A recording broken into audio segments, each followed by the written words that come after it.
کوئی دن کی بات ہے، میں سنسنی پیدا نہیں کرنا چاہتا، لیکن حالات اور واقعات سے نگاہیں بند کرنا بھی کوئی دانش مندی کی بات نہیں ہے۔ یہ ایودھیا کی مسجد شہید کی گئی، ابھی یہ ایک بہت بڑا مزار جو ہے شہید کیا گیا، اور اس کے ساتھ کئی مسجدیں شہید کی گئی۔ یہ سب کیا ہے؟ یہ مسلمانوں کی نفس دیکھی جا رہی ہے کہ کوئی غیرت اور حمیت نام کی کوئی شے باقی ہے۔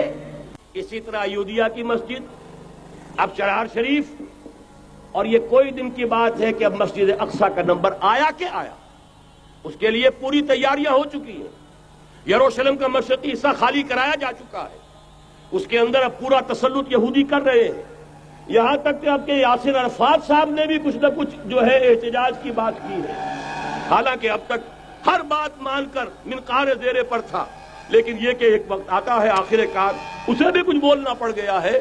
لیکن یہودی اب پیچھے قدم ہٹانے والا نہیں ہے۔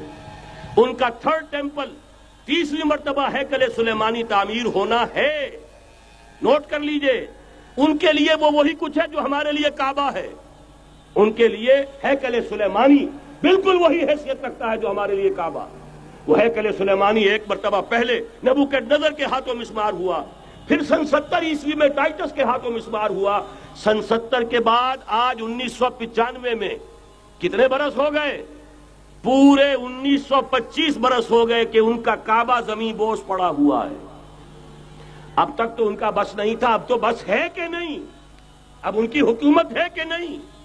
ڈر کس کا ہے؟ لہذا کوئی دن کی بات ہے مسجد اقصی شہید ہوگی اور ٹیمپل کی تعمیر شروع ہوگی۔ یہ تو بہرحال ایک نقشہ ہے۔ اگلا نقشہ آپ کو بتانا چاہتا ہوں، ایک دوسری تصویر ہے۔ یہ تصویر ہے زمینی، ایک تصویر ہے آسمانی۔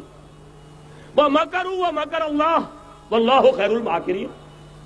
انہوں نے اپنی سی تدبیریں کی، اللہ نے اپنی تدبیر کی، اور ظاہر بات ہے اللہ کی تدبیر سے بہتر تدبیر کس کی ہوگی؟ چنانچہ یہودیوں کی سازشیں اس وقت بھی ناکام ہوئی تھی یا نہیں؟ ظاہر بات ہے جاء الحق وزهق الباطل ان الباطل کان زہوقا۔ لہذا یہ آیتیں دونوں اعلان کر رہی ہیں کہ یہودیوں کی سازشیں بالآخر ناکام ہوں گی اور دین حق کا بول بالا ہو کر رہے گا۔ یہ تو ان آیتوں سے ظاہر ہے۔ یریدون لیطفئوا نور اللہ بافواہہم واللہ متم نورہ ولو کرہ الکافرون۔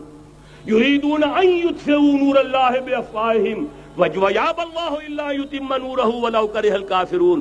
هو الذی ارسل رسولہ بالہدى ودین الحق لیظہرہ علی الدین کلہ ولو کرہ المشرکون۔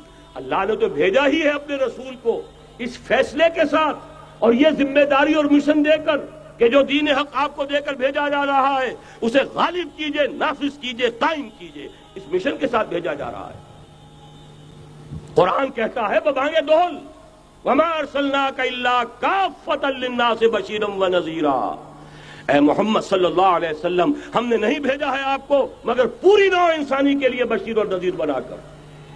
تو جان لیجئے کہ یہ مقصد بعثت محمدی صلی اللہ علیہ وسلم بتمام و کمال اس وقت پورا ہوگا جب کل عالم انسانیت پر، کل روئے ارضی پر اللہ کا دین اسی طرح غالب ہو جائے گا جس طرح کہ محمد رسول اللہ والذین معہ صلی اللہ علیہ وسلم ورضی اللہ تعالی عنہم اجمعین، ان کے ہاتھوں سے، ان کے ایثار سے، ان کی قربانیوں سے، جن کا نقشہ آپ کے سامنے مولانا کھینچ چکے ہیں، ان کے اثار، ان کی قربانیاں، ان کی محنت، ان کی جفاکشی، ان کی سرفروشی، ان کے جان تن من دھن لگا دینے کے نتیجے میں جیسے اس وقت غالب ہوا تھا کل روئے ارضی پر غالب ہوگا، تب کہیں جا کر مقصد بعثت محمدی مکمل ہوگا۔